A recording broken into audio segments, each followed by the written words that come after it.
Story 1. So, I grew up around Christian values, even went to a Catholic private school for a few years. Even so, I was a problem kid and never truly believed any of it. Some Bible stories were interesting, but no one in my family forced religion on me. We were just a family with mild Christian beliefs, and none of them were deeply religious. This matters because I understood Christian ideas, but never accepted them as truth. Now, jumping ahead to my teenage years, this is where everything started. Around age 12, I became obsessed with anything mysterious or unexplained. I read books and websites about ancient aliens, conspiracies, ghosts, psychics, witchcraft, the Illuminati, and demons. This was around 2003 or 2004, just after the new millennium. All of it fascinated me, but I had no proof that any of it was real. It was just curiosity until my family decided to move. My parents found a house they thought was perfect and were close to buying it. My mom wanted her mother, my grandma, to see it first. While I ran through the empty rooms picking where my bedroom would be, my mom showed my grandma around. Afterward, my grandma felt uneasy, especially about the second floor. She didn't like the layout and worried about a fire trapping kids upstairs. That wasn't enough to stop my mom, though. As we left and drove away, my mom mentioned she felt strange because she thought she saw a little girl staring at her from a second-floor window. That made my parents look into the house's history. They found out there had been a fire years earlier on the second floor and a young girl had died. Even that wasn't enough to stop them. What did stop the purchase was a roach infestation. My mom refused to deal with that. So instead, we found another house nearby. My grandma approved of it quickly, and within days we were moved in. A short time later, there was a knock at the door. It was the woman who sold us the house. She wanted to tell us something. She said her mother had died in the house and sometimes appeared, but that we shouldn't worry because she was friendly and attached to the home. We pushed that aside. A few weeks later, I made a new best friend who lived down the street. My house number was 112 and his was 12, which I thought was cool but meaningless. Our families became close and visited each other often. During one visit, my friend's parents asked about our move. When my parents explained, things got strange. They told us they had lived in the first house we almost bought for about 10 years and moved because it was extremely haunted. They said there were two spirits there, a young girl and a hateful old man. That shocked us. My friend had many siblings, and their house was always full because they ran a daycare. Each older brother had terrifying experiences in that house. The oldest, who was 21, still slept with the lights on. That was the first time I saw multiple people seriously agree that something paranormal was real. By age 14, my interest in ghosts and spirits only grew. I wanted to experience something myself, but no matter what I tried, nothing happened. I bought crystal balls, stared into mirrors in the dark, looked into black ink, researched everything possible. Nothing worked. Then on my 15th Christmas, I got a Ouija board. Let me be clear from my heart, do not ever use one. I didn't use it right away. One day, my friend was over and I asked if he wanted to try it. He hesitated but agreed. We went into the basement. As soon as I set it up, he chickened out. I mocked him and said I'd do it alone. I asked questions, but nothing happened. Disappointed, I put it away and thought that was the end. It wasn't. Within days, strange things started happening. Lights flickered. Dogs acted weird. Doors and objects moved. Instead of fear, I felt excitement. This was everything I had wanted. The activity continued for years. Then, when I was 16, I saw my first ghost. I was walking from the kitchen to the living room and saw who I thought was my mom walking toward the kitchen, wearing a pink dress. That was odd because she never wore pink dresses. When I reached the living room, both my parents were sitting on the couch. My mom wasn't wearing pink. I told them, but they brushed it off. I was thrilled. I assumed it was the previous owner's mother, and even saw her as a guardian spirit. I never saw her again, but that experience made me feel safe with spirits, which was a mistake. Over the next 2 years, things got worse.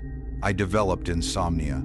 Certain spots in the house felt ice, cold with fear. Doors knocked repeatedly. Objects were thrown from shelves and closets. Electronics turned on without power. Dolls talked without batteries. TV blasted static at full volume even when unplugged. These weren't things you could explain away. One night, I was reading Harry Potter in the basement with a small lamp on.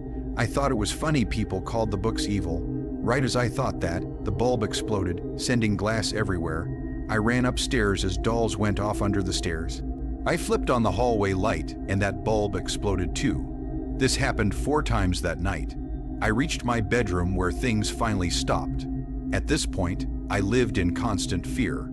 My closet door would open no matter how I blocked it. Sometimes I felt something crawl onto my bed, pressing the mattress beside me. I saw people's arms rise while they slept, including my brothers, who woke up screaming and ran into a wall in terror. Eventually, things reached their peak.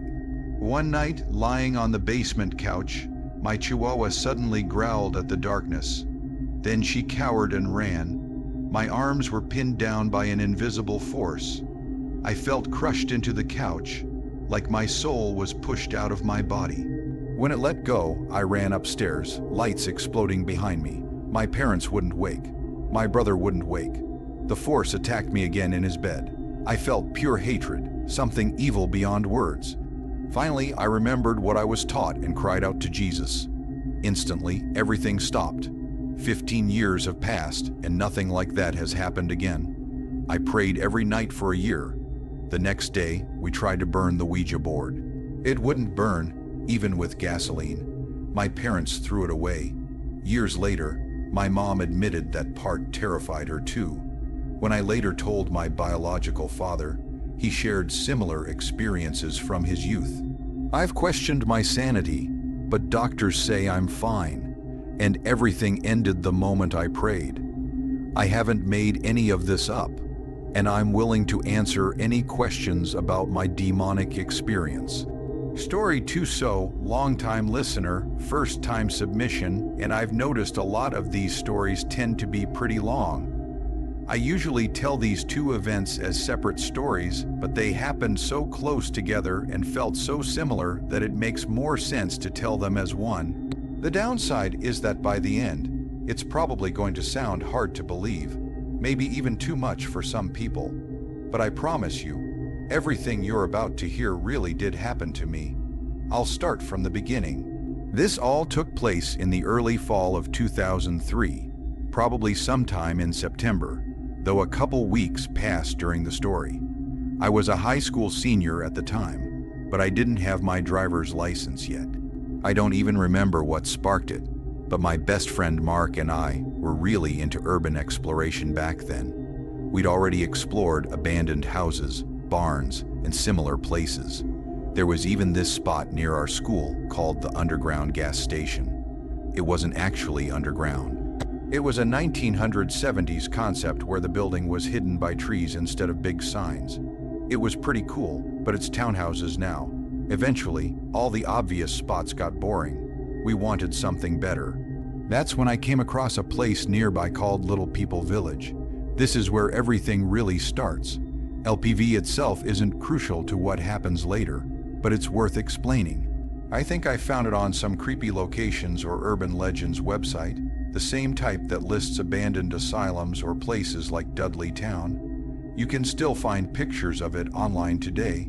The asylum part becomes important later. The legend behind LPV was that a strange artisan built a tiny stone village deep in the woods.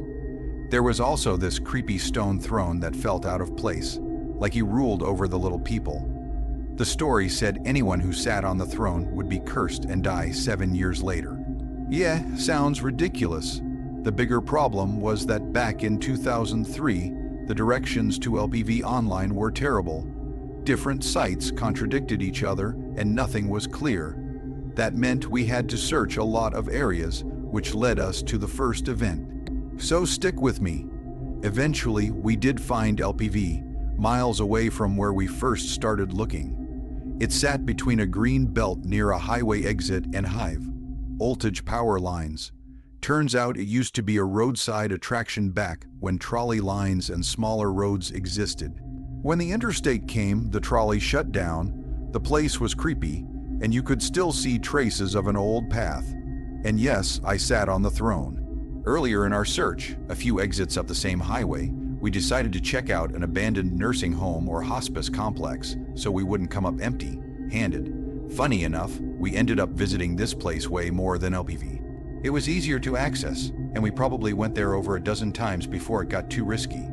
The encounter I'm about to describe happened somewhere in the middle of those visits. First, though, the layout. The complex had multiple buildings, but I'll focus on the main one. It was shaped like a T, with a central hub on the ground floor. It had 2 floors and a basement. Each side wing had stairs, and the center had a broken elevator. The only way inside was through a broken basement window. I hated that basement. You'd climb in and drop into a huge open space with a piano, a stage, and disturbing murals that reminded me of old Cold War Eastern European art. The place showed signs of previous visitors, graffiti, broken stuff, dead birds, and some disgusting bathroom surprises. I never saw squatter camps or needles, though. Mark and I explored every inch of that building. We knew all the hiding spots. There was also one upstairs room where the floor looked like it was stained with dried blood. Now for the main event. One day, Mark and I were in the central hub on the ground floor. We'd brought realists, clicking BB guns, and were messing around shooting leftover junk. The place was already trashed, so we didn't care. We'd been inside for about 40 minutes and had already checked everything. Suddenly, from directly above us, we heard someone running full speed down the left wing of the second floor. It sounded like a huge guy, easily over 6 feet tall and 250 pounds, wearing heavy work boots. Being dumb teens, and with Mark acting tough, we split up. He ran toward the stairway where the sound came from. I went to the other stairwell to cut the person off if they doubled back. The footsteps never came back. Remember, the only way out was through the basement, and those stairways were the only access. So we made a plan. Mark cleared rooms from one end while I stayed in the hallway, then we switched. There was nobody. It was like the person vanished. A guy that big couldn't fit in the hiding spots we checked. The only place we didn't check closely was the drop ceiling, but it wouldn't support someone that size. We searched for about 45 minutes, gave up, and decided to leave as it was getting dark. We headed back toward Mark's truck, which was parked far away and out of sight. About a third of the way there, we both suddenly froze. We had the intense feeling of being watched. Without saying a word, we slowly turned around. In a second-floor corner window near the stairs, we saw a floating head staring straight at us. It looked like a classic dead ghoul, gray, thin, hollow, and wrong. There was no body, no hands, just the head, surrounded by a faint mist. Even if you tried to explain it as a squatter, the running we heard didn't match what we saw. I'll leave that one open to interpretation, but both of us know what we saw, and it wasn't alive. We never had another experience at that place. A lot of people died there, though. I sometimes wonder if the condos built there now are haunted. Now, onto the second event. I don't remember if this happened before or after the hospice encounter, but it was within weeks. Remember the asylums? Here's one. This place sat about half a mile down a service road in the woods, near a busy highway exit by our local mall, which is basically dead now. The back of the property was large, bordered by a rocky ridge and a state park, with the highway on the other side. I probably found it online like the others.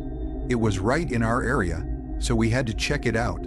The place was called Undercliff Sanitarium. You can still find info on it, though it was demolished around 2014 or 2016. Details are fuzzy, but I think it shut down in the 1990s.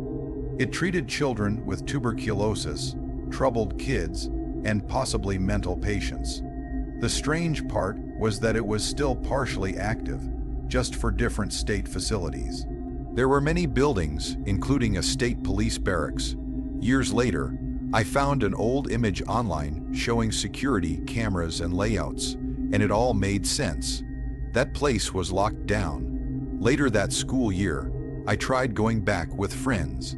We barely took 3 pictures before 3 police cars surrounded us in under a minute. Trespassing tickets all around. They didn't mess around. I never got inside, but plenty of explorers did.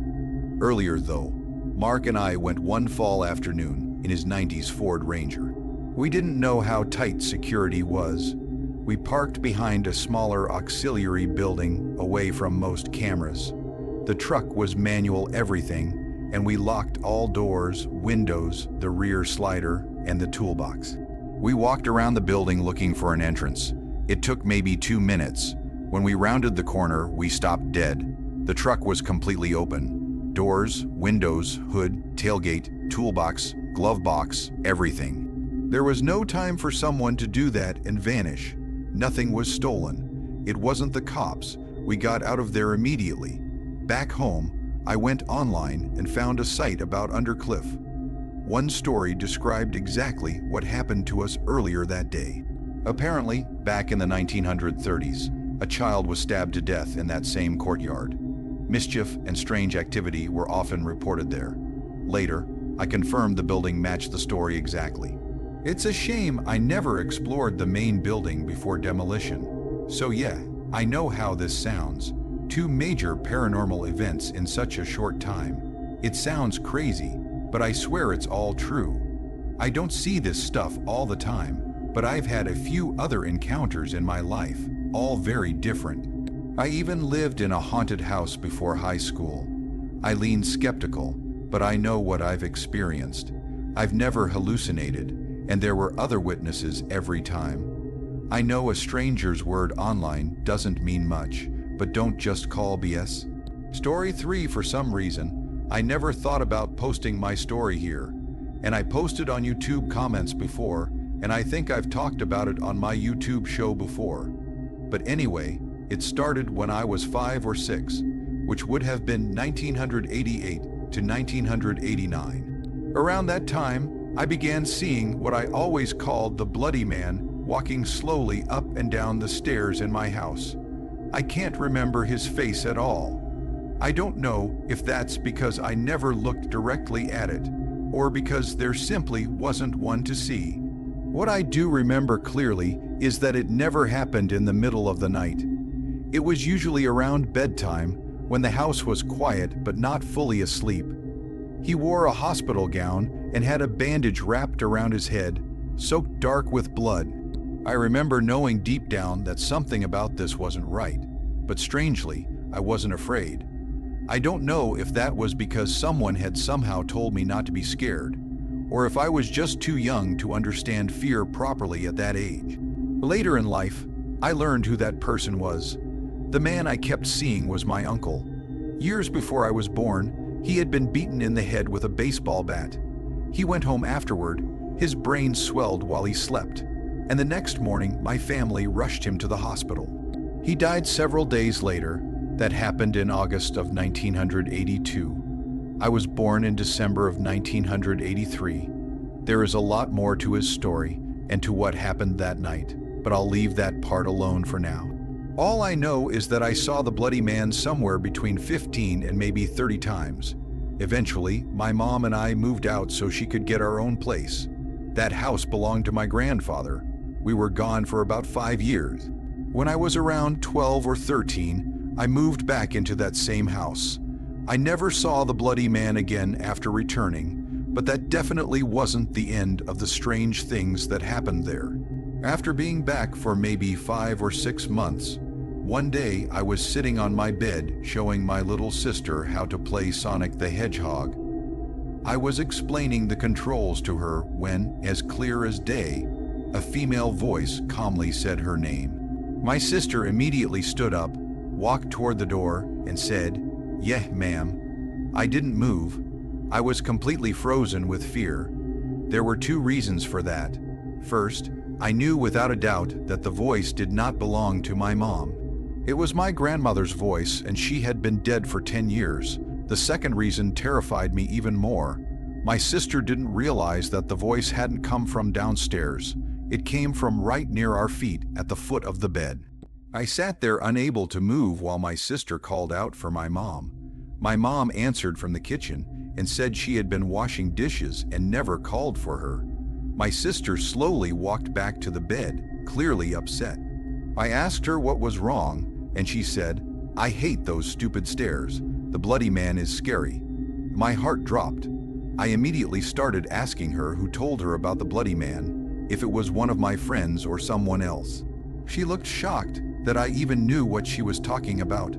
She started crying and begged me to believe her, telling me she really saw him and that no one had told her about it. She was around 5 years old at the time, the same age I was when I used to see him. After that, things escalated. Every sleepover I had after hearing my grandmother's voice, my bedroom door would start shaking violently. At first, we thought it might be my stepfather messing with us. We would open the door while it was shaking, and no one would be there. The moment we realized that, the fear would really set in. For about a year, every sleepover ended the same way. The door would shake, and horrible clawing and scratching sounds would drag down the surface of it. My friends and I would pile together in the corner of the bed, terrified, waiting for it to stop. So at this point, it wasn't just me. It was me and my sister who both saw the bloody man and heard the female voice, plus 3 of my friends who witnessed the door shaking and the clawing sounds. 5 people in total, but somehow the story still gets even stranger. About a year later, we sold the house and moved a couple of cities away. The reason we had moved back in when I was 12 was because my grandfather had suffered multiple strokes and was confined to a wheelchair, so my mom returned to care for him. After we moved out for good, I told my mom I was surprised she sold her childhood home. She told me that the bad memories there had completely replaced the good ones. Then she said something that stuck with me. She said, "Plus, Grandpa started creeping me out near the end. Apparently, he had begun telling her, 'Your brother's still here every night, going up and down those goddamn stairs, up and down, up and down.' He was seeing the bloody man too, his own son, but that still wasn't the end of it." About 7 or 8 years after the house was sold, the man who bought it ran into my uncle's son at a gym and went straight toward him, demanding to know what the hell was in that house. He said that he, his wife, and 2 of his kids kept seeing my uncle walking around inside. After hearing that, I made it a point to walk by the house whenever I could, hoping to catch someone outside. One day, I finally saw the youngest son leaving. I introduced myself and asked him what they experienced. He said he was too young to remember clearly, but his mom, dad, and 2 brothers would often see my uncle behind them in mirrors around the house. Eventually, they removed the mirrors and it stopped. He said he didn't really understand why mirrors mattered because they didn't for him. But when you add it all up, that's 3 people in my family, 3 of my friends, and 4 people from another family who all saw or heard the same thing. And I'd give anything to learn exactly what the heck went on in that house all those years. Story 4, to put this in context. My school won a government grant where they could choose 25 of us to take on a trip to an abandoned village in Spain. We were allowed to miss 5 days of school, but in return, we had to do simple restoration work in the village to earn our room and board. We cleaned the streets, painted walls, helped in the kitchen, and even took care of some livestock. It was exhausting work, but we were having an amazing time. The village was called Granadilla in Caceres, for anyone curious enough to look it up, and the project was known as the Program for the Recovery and Educational Use of Abandoned Villages. As for the history of the place, Granadilla sits on the edge of a reservoir that flooded the area back in the 1960s. Many residents refused to leave, and they drowned when the waters rose. According to local stories, the original cemetery is still underwater to this day. On our very first night, the counselors who lived there during the program took us to the newer cemetery and began telling us creepy stories about the village. Tales of ghosts, lovers who ended their lives in the old castle, and strange figures seen at night. We were completely drawn in. One of the counselors even hid behind the cemetery wall and banged on it occasionally to scare us during the stories. Despite the jumps, everyone was laughing and enjoying it. Then, far off in the distance, a car appeared. This part of Spain is extremely isolated, and there were no streetlights along the road. All we could see was what our flashlights showed us, and then the headlights of that car. I still remember the way the counselors looked at each other when they noticed it. Granadilla is far from any other town. There are no houses or shops nearby, nothing for miles. That road only leads to the village. And everyone who should have been there already was. There were around 50 kids total, from 2 schools, along with 4 teachers and 3 local counselors. So who was driving down that road at midnight, to a place that leads nowhere? The car moved incredibly slowly, almost crawling toward us. At first, we assumed it was part of the scare, some kind of planned prank, but the counselors didn't smile or break character at all. They looked genuinely confused and tried to continue the story. The car stopped near us, turned around, and slowly drove back the way it came, disappearing into the darkness. We laughed nervously, still thinking it was just a trick. A few minutes later, the car returned. This time, there were 2 of them. They were identical white cars, old-fashioned and boxy, driving slowly one behind the other, like they were in some kind of parade. One chaperone quietly asked another if he knew who they were. Both shook their heads. The cars repeated the same behavior, getting close, stopping briefly, then turning back again. Some kids began asking out loud who they were, their voices shaky. The counselor who had been hiding behind the cemetery wall came out, staring down the road where the cars vanished. No one had answers. Even the teachers looked uneasy. Then, for the 3rd time, the cars returned. This time, there were 3 of them, all identical. They moved slowly, one behind the other, but this time they pulled into a gravel area beside the cemetery, about 50 meters away. The engines shut off. All the doors opened at the same time. That's when I started to feel real fear. 3 figures stepped out. They were the same height, the same build, and they just stood there, staring at us. I say staring because that's what it felt like, even though I couldn't make out their faces or any clear human features. Our teacher immediately told us to stand up and follow the counselors back to the village. The teachers stayed behind us, telling us to remain calm. I walked next to one of them and heard a counselor quietly say, "This isn't our business anymore, not with the kids here." When we reached the village, the monitors closed the main gate. Granadilla is surrounded by walls, and that gate was the only entrance. Whoever those people were, they couldn't reach us anymore. That night, many of my classmates were terrified.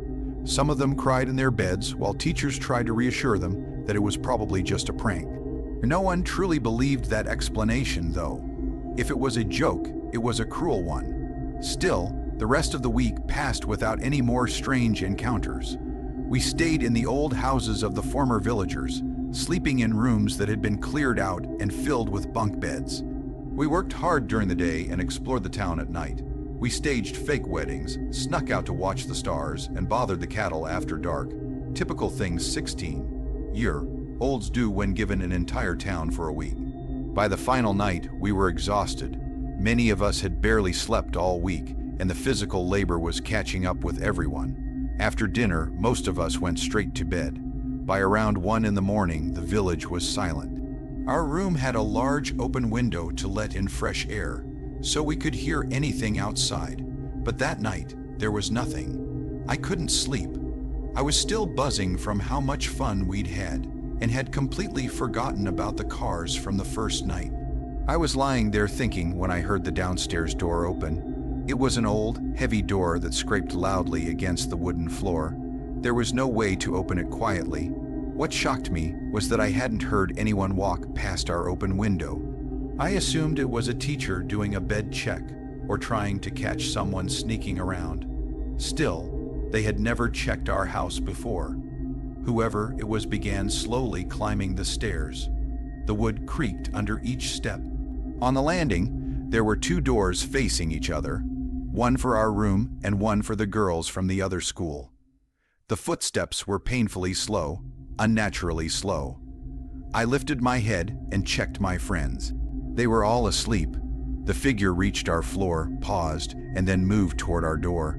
The door was old and didn't fit properly, leaving a small gap at the bottom where light spilled through. I sat up, listening. I saw 2 feet standing right against the door, so close it felt like the person was leaning against it. The handle moved barely, as if whoever was there didn't have the strength to open it.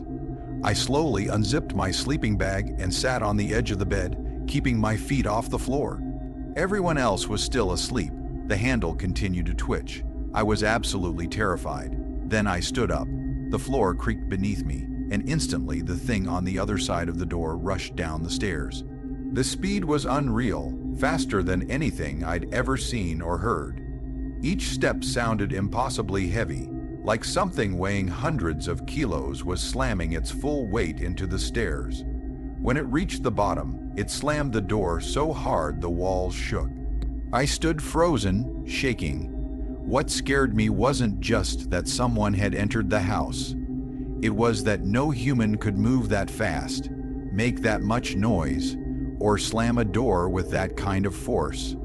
I waited, listening through the open window, but there were no footsteps outside. No voices, no laughter. I woke my classmates up crying, and together we searched outside in our pajamas. Nothing. We even checked with our teachers, who were half asleep and clearly hadn't left their beds. I don't know how many times I've told this story, or how many times I've felt chills remembering it. I don't know what entered our house in that village that night, but it wasn't human. Years later, Grenadivia appeared on a famous Spanish television program about paranormal events called Cuto Millennial. They talk about spirits, entities that still roam the houses in that old castle. Story 5. So, my girl and I encountered something very strange this weekend. We go trail running a lot, and it's kind of become our regular thing. Yesterday, we found a trailhead up toward the mountains, about 2 hours away from Seattle, really remote. We left early and reached the trailhead around 8:00 a.m. The trail was extremely difficult, steep enough that we had to walk large portions of it. Looking back now, maybe we should have already felt something was off. About halfway through our run, while heading down a steep section, we passed a lone hiker and didn't think much of it at all. She was alone, probably around 65 or 70 years old, and dressed completely in white. The clothes were modern and looked perfectly normal for hiking today. White hiking pants, a white vest, a white hat. She had one hiking pole and a backpack, also white. Nothing about the gear itself seemed strange. We said hello as we passed, but she didn't respond. Since we were running, it didn't feel rude or unusual. We just kept going. The trail continued and became more difficult.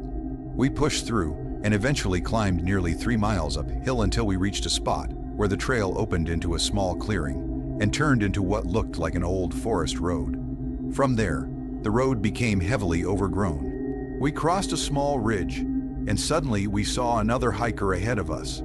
It had been about 30 minutes since we passed the older woman in white, but standing, there was a hiker wearing the exact same outfit. There had been no other people on the trail, no side paths, no alternate routes. We immediately thought it had to be the same person, but that didn't make any sense. At the time, the weight of it didn't fully hit us. Strangely, we ran past her again. A few feet ahead, the road became completely choked with bushes and impossible to pass. So we turned around and walked past her one last time. That's when she finally spoke and said something like, "Seems like the trail ends here." It didn't feel scary in that moment, but thinking back, it really was. We turned around and ran back down the trail. Everything felt normal until we started replaying it in our heads. How could she have even gotten there? We had just run 5 miles uphill on steep terrain. How did a 70-year-old woman manage that? It was a one-way trail with no turns. The section we turned back at was totally overgrown, and when we ran back down the same path, we never saw the first hiker again. Story 6. When I was around 10 years old, my dog fled and disappeared. It wasn't the first time it had happened, so we reacted the same way we always did. We paid for radio announcements asking for information and put up pamphlets everywhere we could, but nothing worked. Days passed with no sign of him. Then one day, completely out of nowhere, my father calmly said, "We're going to go get Frodo back." This was long before the Lord of the Rings movies, and both my father and my older brother were huge fans of the books, so the name always felt a little magical to me. We got into the car and drove far from home, down a strange, rocky road I had never seen before. It felt isolated and wrong somehow. And then, incredibly, we found Frodo sitting quietly by the gate of a house, as if he had been waiting for us. No one came out, no one spoke. My father opened the gate, and Frodo calmly walked over and got into the car like nothing strange had happened. Nearly 20 years later, my father finally worked up the courage to tell us how he knew where to go. He's a physician, and on the day Frodo disappeared, he had an appointment with a patient. When the man came in, he looked at my father and said, "You seem distressed.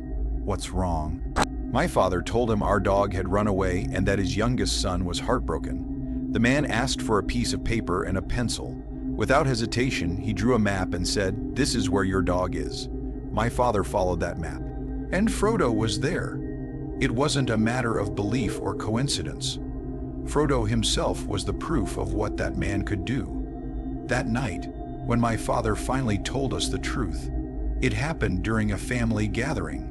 My godfather listened quietly and then said, "Yes, that's it. Some people just have those abilities." My mother smiled and replied, "Of course, just like Julian, which is me." Everyone suddenly stared at me. My godfather asked if it was true. I felt embarrassed and nervous because I had always seen my family as rational, logical people. But I gathered my courage and said yes.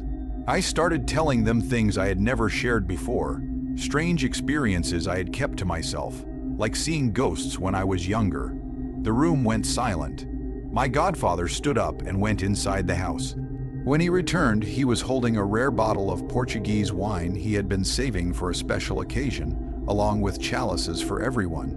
He poured the wine, raised his glass, and made a toast to Julian for having the courage to share something special that day. And that moment has stayed with me ever since. I'm blessed with an amazing family, and I'm well aware of that. Story 7. So, I've been sitting on this for a while. I haven't told anyone about this because it sounds freaking crazy, but it stuck with me for a few months and I just need to get it out. If anyone else has experienced something like this in Texas, especially Central Texas, I'd really like to hear about it. So, way back in September, I was in a very dark place mentally. I was dealing with some heavy depression, and I had started thinking seriously about ending my life. I made a plan. I decided I was going to jump from a water tower. When the night came, I slipped out of the house around 1:00 a.m. and started walking toward it. The walk took about 25 to 30 minutes, and the entire time my mind felt numb and quiet in a way that scared me. When I finally got close, I noticed there was also a radio tower nearby. I remember thinking that it would definitely do the job. To reach it, I had to cross an open field. Off to the side of that field was an abandoned building that looked like it was made from a shipping container. I wasn't paying much attention to it. My focus was only on the tower. That's when I saw something that made me stop completely. On the far side of the building, something leaned out from the corner. I only saw the top half of its body for a second, but it was enough. It was tall, at least 8 feet, pure white, and shaped unlike any animal I've ever seen. The moment it realized I noticed it, it ran. The speed was wrong. It moved too smoothly, too fast, like it wasn't following normal rules. It felt unnatural just watching it. I should mention something important. I heard the grass move as it ran. That sound made everything worse. Seeing it was terrifying, but hearing it made it feel real in a way I can't explain. I've wondered if it could have been a hallucination, visual or auditory, but I don't have any real answers. I've never been a religious or spiritual person. I've always trusted logic and reason, so my brain immediately searched for explanations. At first, I thought maybe it was a cow. I had heard cows earlier in the distance, but when I moved enough to see around the building, the cows were fenced far away. There was nothing else there, and there's no way a cow could stand or move like that. What truly messed me up wasn't just what I saw. It was how it made me feel. A deep, crushing dread hit me all at once. It wasn't normal fear. It felt ancient, instinctual, like something inside me was screaming to leave immediately. Here's the strangest part. I went there ready to die. But after seeing that thing, I didn't want to anymore. I was absolutely terrified. I've never seen anything like it before or since. I wasn't on drugs. I don't have a history of hallucinations. What I saw felt real. I'm not saying it was paranormal. I honestly don't know what it was. But it was real enough to make me turn around and walk away when I thought I was ready to die. And if anyone else has seen something like this, especially near towers or isolated areas in Texas, please sound off in the comments. Story 8. So, I got to work this morning and began unloading and loading cargo into the back of my truck. It's extremely dark where I work, so dark that I have to wear a headlamp just to read labels. The lights in the loading area are weak, and since it's still early, the place feels empty and quiet. I'm always the first one there, starting at 4:00 a.m., and most mornings feel the same. Silent, still, normal. This morning, around 4:15, I paused what I was doing to send my boss a quick text message. That's when something suddenly hissed loudly right into my ear. I felt warm air hit the side of my neck. It wasn't imagined, it was close, too close. I completely panicked. If the security cameras caught it, I probably looked insane because I jumped back, spun around, and kept turning in circles trying to see what was there. I flinched so hard that my neck snapped back, and I think I actually gave myself a bit of whiplash. I didn't stop to think. I ran straight outside to my car and stayed there, waiting for my coworker to arrive about an hour later so I wouldn't be alone. I seriously considered leaving altogether. I'm on my lunch break now while writing this. When my coworker showed up and saw me sitting outside, I told him I was feeling sick and needed some air. The truth is, I was terrified. I don't want to come back tomorrow. I've been in this exact area at 4:00 a.m. more times than I can count, easily over 1,000 times. I know every sound, every echo, every normal noise that happens in that place. And this was not normal. This was the first time anything like this has ever happened to me there. For some background, I drive a 5-ton truck for a third-party logistics company at a massive factory with over 500 workers. My job requires me to be the very first person on site every day so materials can be delivered before the factory shifts begin at 7:00 a.m. Other workers don't usually show up until around 6:30. I arrive at 4:00 a.m.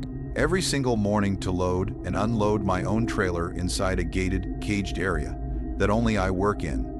I'm the only driver stationed there for my company. Only me and 2 other coworkers have access cards to that area. I won't name the company or the factory because I don't want this to affect my job. The black square in the image is just covering a company logo. There's nothing obviously paranormal visible in the photo. It's only meant to show what the place looks like. Yes, workers have died in this building in the past due to machinery accidents. The place has been operating for over 50 years. I've had paranormal experiences before in my life, but never at work. And whatever hissed into my ear this morning didn't feel like imagination. It felt aware. Story 9. When I was 16, my sister and I were walking home for lunch a half block from the high school. We noticed a girl from my younger sister's class driving someone else's car in the school parking lot, spinning it in tight circles. She was doing donuts. The girl sitting in the front passenger seat looked terrified and clearly wanted out. Suddenly, the door flew open and she was pulled under the car. The driver must have thought she was still inside because she backed up and ran over her again. In that moment, I knew she was dead. As everything froze in my mind, I saw something I still struggle to describe. It looked like bent light mixed with mist, like fog made of glass. That strange shimmer rose slowly above the car, hovering for a brief second, and then it vanished.